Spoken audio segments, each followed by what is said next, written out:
All right, so let's get into it today. This story has everyone talking Wall Street, Washington, you name it. Pete Hegseth, former Fox News host, Army National Guard officer, nominated for Secretary of Defense. Yeah, quite a pick. Yeah, this guy potentially overseeing a budget that's bigger than some country's GDP. I know. It's wild. Yeah, it's not your typical Pentagon pick, and that has everyone wondering. Yeah, what does a Hegseth-led What does it mean? Defense Department even look like for everything? I think what's so captivating about this is this really does throw a grenade into the whole idea of business and finance and politics. Yeah. I mean, the Department of Defense, it's not just troops and tanks, right? It's a massive economic engine. Right. And you bring in Hegseth with his background in media, business ventures. It just adds a whole new layer of intrigue to this whole power dynamic. Totally. I mean, we're used to seeing, retired generals, seasoned politicians in this role. Yeah. Hegseth is a different breed. His confirmation hearing, I mean, explosive, to say the least. Oh, yeah. Let's start with the misconduct allegations that surfaced during that. Yeah. I mean, this is serious stuff that really set the tone for the whole hearing. Right out of the gate, you had that 2017 sexual assault allegation. Yeah. Reports of excessive drinking. Right. And, his opponents brought this up right away as potential red flags. And these are the kinds of accusations that can really make investors skittish, especially those who hold stock in companies that are reliant on government contracts. Yeah. Uncertainty at the top. Right. That often translates to volatility in the market. So Hegseth didn't really shy away from these accusations, though, did he? Not at all. He vehemently denied any wrongdoing, said that 2017 incident was consensual, characterized the whole thing as a smear campaign. Yeah. Even pledged to abstain from alcohol, it confirmed. Wow. Which is quite a statement in a town known for its cocktail circuit. Yeah, that's a bold move for sure. It is. Has some people wondering, is it genuine? Right. Is it calculated? Is it a strategy? Yeah, is this a way to kind of appease his critics? Yeah. Only time will tell. But let's move on to another issue that sparked some fireworks during the hearing. Okay. The debate over diversity, equity, and inclusion in the military. DEI. DEI. This is where things get really interesting, especially for anyone following the defense industry. Yeah. Hegseth, he didn't hold back. He criticized the current DEI initiatives. Right. Argued that it prioritizes diversity over merit, potentially undermining military readiness. Right. And he doubled down on the need to restore what he calls a warrior culture, which has some analysts speculating about potential shift in military spending priorities. So less emphasis on social programs, more focus on traditional combat training. That's one possible scenario. So could this mean like a boost for companies specializing in weapon systems? Potentially. But a dip for those focused on diversity training and recruitment. It's something investors are watching very, very carefully. Right. Because his vision for the military could have significant implications for which sectors within the defense industry thrive. Right. And which ones struggle. And that warrior culture rhetoric also raises concerns about potential cuts to social programs within the military. Yeah. Which could impact everything from healthcare to family support services. That ties directly into his stance on women in combat roles. Another hot-button issue. Huge. That came up during the hearing. Yes. Hegseth has been vocal about opposing women in those positions in the past, arguing for maintaining uniform standards regardless of gender. And this isn't just an ideological debate. Right. This has real financial consequences, because if he pushes back against the integration of women in combat roles, it could really limit the pool of qualified personnel, which could impact military readiness and lead to increased spending on recruitment and training. Right, just to compensate. Exactly. And then, of course, there's the elephant in the room. Date. Hegseth's lack of experience managing massive organizations. I mean, like the entire U.S. military. Our entire U.S. military. Yeah. Democrats hammered this point pretty hard. Absolutely. They highlighted that lack of experience in handling complex budgets, large-scale operations, and they contrasted it with the intricate web of contracts and financial flows that make up the defense industry. Yeah. This lack of experience makes some investors nervous. For sure. They crave stability. Yeah. A steady hand at the helm. Right. And Hegseth's unconventional background doesn't exactly scream predictability. He did try to address those concerns, though, right? He did. He acknowledged his lack of experience in this specific area, but pledged to assemble a strong team of advisors. Right. But the question is, will that be enough to reassure those who see him as a loose cannon? Yeah. Potentially jeopardizing billions of dollars in defense contracts and shaking investor confidence. Okay, so we've got accusations, controversial stances, and a big question mark over his experience. Yeah. Let's talk about the political battle lines that were drawn in the hearing room. Classic partisan showdown. Right. Republicans largely in support. Right. They highlighted Hegseth's commitment to military reform, his emphasis on traditional military values, his military service. Yeah. They framed the allegations against him as politically motivated attacks. Right. A tactic often seen in these high-stakes confirmation battles. Yeah, sin. Roger Wicker, a key Republican voice on defense matters, described Hegseth as an unconventional choice. Yeah. But didn't rule out the possibility of him being an excellent pick. Interesting. What's interesting to me is that Sen Wicker is known for being a staunch supporter of robust defense spending.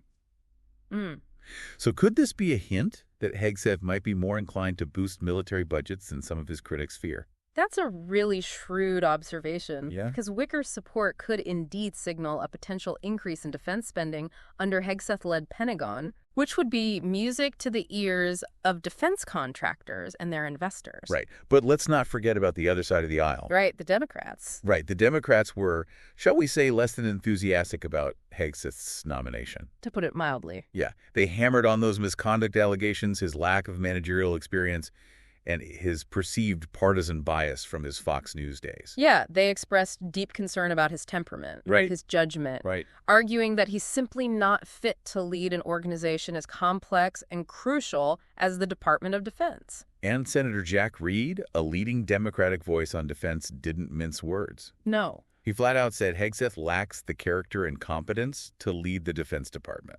That's a pretty damning assessment. Yeah, it is. And Reed's statement reflects a broader anxiety among Democrats about the potential for instability and unpredictability under Hegseth. Yeah, this uncertainty is unsettling for many, Yeah. especially those who rely on the defense industry for jobs or investments. So we've got a divided Congress, a controversial nominee, A lot at stake. a lot of questions hanging in the air. Yeah.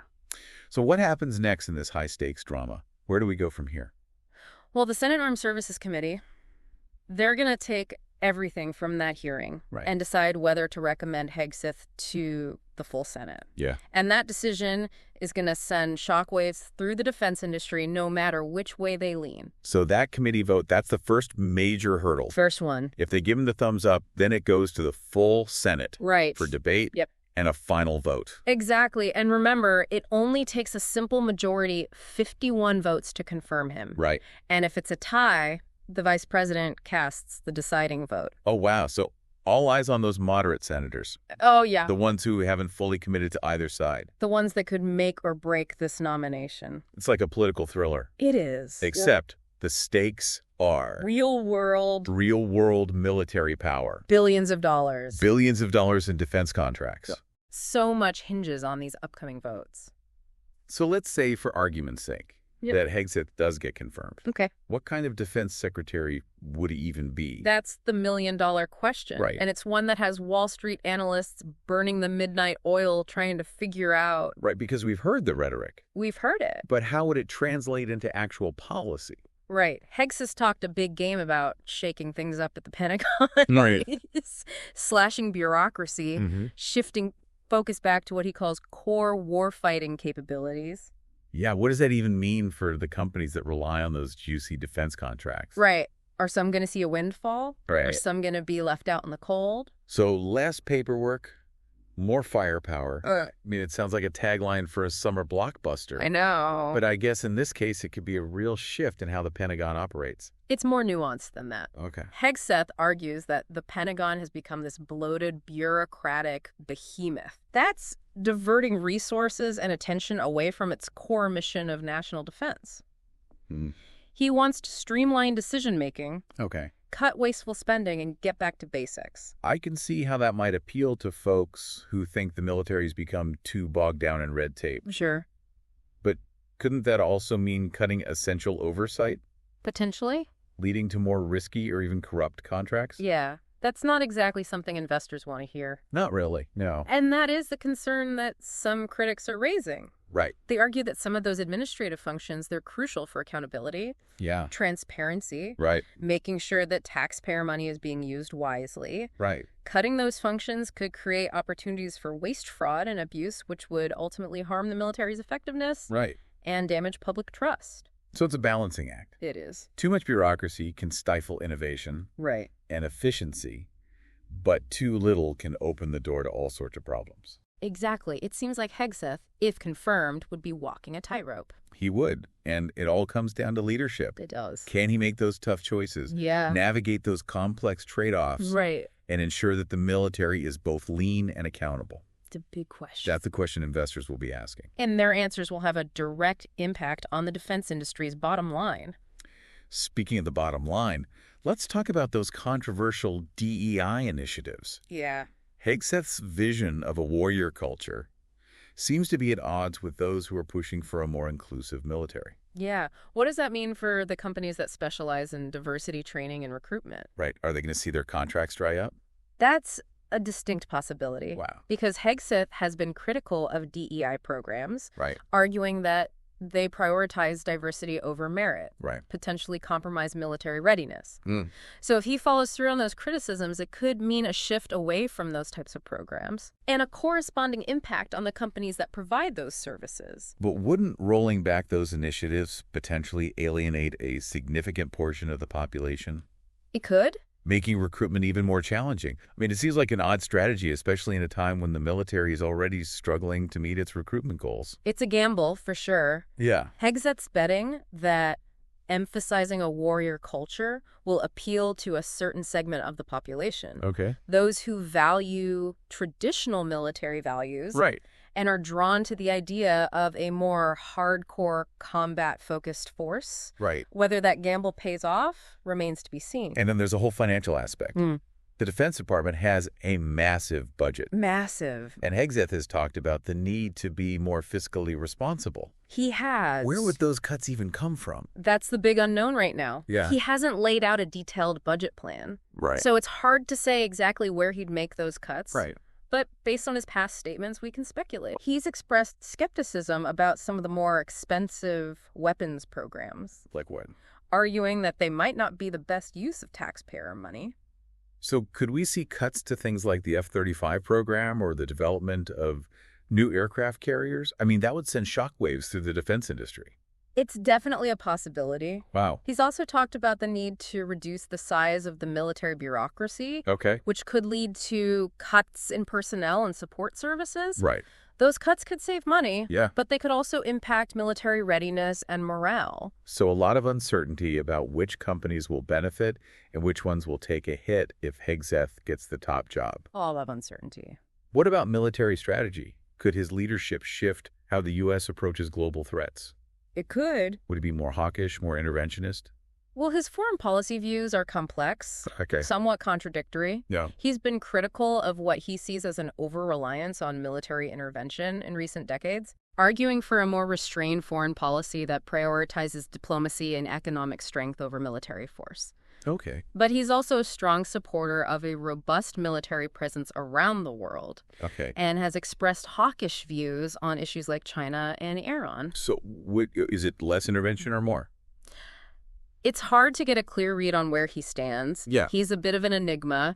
And his foreign policy views don't fit neatly into any one box. He seems to favor a more selective approach to military intervention, focusing on threats that directly impact U.S. interests, while avoiding entanglement in conflicts that he sees as peripheral or unwinnable. That sounds reasonable on the surface, but how do you even define direct U.S. interests? It's a pretty slippery slope. It is. And what about our commitments to allies? Would he be willing to pull back from those commitments, even if it meant weakening those alliances? Those are the tough questions he'd have to answer if he becomes Secretary of Defense. And his answers would have profound implications for the global balance of power and the role of the U.S. military in shaping that balance. It sounds like Hegseth's confirmation, if it happens, could be a real turning point for the U.S. military with ripple effects that extend far beyond the Pentagon. It's not an overstatement to say this could be a watershed moment. Yeah. His leadership, if confirmed, would impact everything. Yeah. From the daily lives of service members to the United States' role on the global stage and for investors. Right. It would mean navigating a whole new landscape of risks and opportunities. All right, listeners, that wraps up part 2 of our deep dive into the potential shakeup at the Pentagon if Pete Hegseth takes the helm. We've explored the potential policy shifts, the budget battles, and the high-stakes political maneuvering that would likely unfold. But we're not done yet. So we've talked about the potential policy shifts, the budget battles, and the political maneuvering that could happen if Hegseth gets confirmed. But let's zoom out for a second, expert speaker. Okay. What does this whole saga even tell us about the bigger picture? You know, the state of American politics and the military's place in it all. I think what's striking is how this nomination really is like a mirror. Yeah. Reflecting the deep divisions we see in American society. Right. I mean, the debates about military culture, diversity, the role of force abroad, these aren't just, abstract policy discussions happening in some ivory tower. Yeah. These are deeply rooted in competing visions of what America is, what it stands for, and what its role in the world should be. Yeah, it feels like the military is being pulled in these different directions. It is. On one hand, you have this push for modernization, Right. for embracing diversity and inclusion, for adapting to the realities of 21st century warfare. Yeah. But on the other hand, there's this nostalgia for a more traditional, arguably more homogenous military culture. So, A yearning for a simpler time when America's role in the world seemed clearer. you've hit the nail on the head. Yeah. It's a tug of war over national identity. Yeah. And this is playing out not just in the military, but across all sectors of American life. Right. It's about, who has a voice, whose values are reflected in our institutions, and how we reconcile those competing visions in a world that's changing faster than ever. So how does the military even navigate that? Yeah. How do you balance the need for a strong, unified force with the evolving demands of a diverse and complex society? Yeah. Especially when those demands often clash with traditional military values. It's a tightrope walk, no doubt. Yeah. And there's no easy answer, no clear roadmap. But one thing is certain, ignoring those societal tensions won't make them disappear. Right. The military can't operate in a bubble. Right. It's inextricably linked to the broader social and political currents that are shaping the nation. And that brings us back to Hegseth. Whether you agree with him or not, his nomination has forced a reckoning with some of these really fundamental questions. He's like a lightning rod. Yeah. Attracting both admiration and outrage. Yeah. And his presence in this role, if confirmed, would undoubtedly accelerate those conversations Right. about the military's role, its culture, and its relationship to the society it serves. Okay, so we've covered a lot of ground here. We have. From the specifics of Hegseth's nomination to the broader implications for the military in American society. Right. But let's bring it back to our listeners. Okay. Why should they even care about this seemingly distant political drama? Right. How does it affect their lives, their wallets, their future? Because the decisions made at the Pentagon have ripple effects that reach every corner of American life. They impact everything from taxes and government spending to national security and the potential for future conflicts. Yeah. And those conflicts, whether they're fought with boots on the ground or with bites of data, will have consequences for all of us. And let's not forget about the human cost. Absolutely. These decisions affect the lives of millions of active duty service members, veterans, and their families. Right. Their well-being, Right. their readiness, their very lives are entrusted to the person who sits at the helm of the Department of Defense. It's a responsibility that should never be taken lightly. Never. So as this confirmation process plays out, what are the key things you're going to be watching for? What are the signals that'll tell us which direction the military might be heading under Hegseth's leadership if he's confirmed? Well, I'll be paying very close attention to the tone and substance of the debate surrounding his nomination. Okay. Are we having a thoughtful, nuanced conversation about these complex issues, or is it devolving into partisan point scoring and ideological grandstanding? Right. Because the way we talk about these issues, it sets the stage for the kind of military we want to have and the role it plays in the world. Another key signal will be the personnel choices he makes if he gets the job. Yeah. Who does he surround himself with? What are their backgrounds, their experiences, their values? Yeah, those appointments will reveal a lot about his priorities and his approach to leadership. Yeah, and of course I'll be watching closely for any concrete policy changes. Yeah. Particularly in areas like military spending force posture and those controversial DEI initiatives. Right. Actions speak louder than words. They do. And those early decisions will tell us a lot about the direction he intends to take the military. For sure. It sounds like we're sailing into uncharted waters here. We are.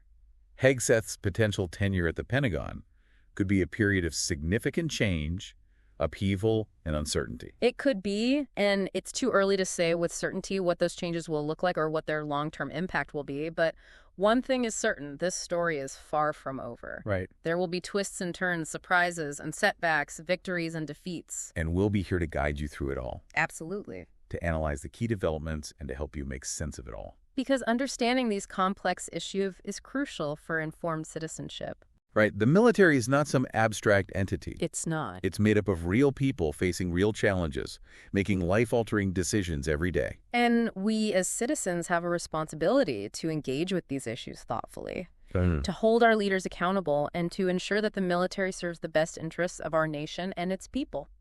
That's it for today's deep dive into the world of defense politics, a world where business, finance, and power collide. A fascinating world. We hope you've gained some valuable insights. Perhaps even some new questions to ponder. Remember, knowledge is power. It is. And in a world as complex as ours, understanding the forces shaping our military and our nation is more important than ever. Until next time, keep exploring, keep questioning, and keep diving deep.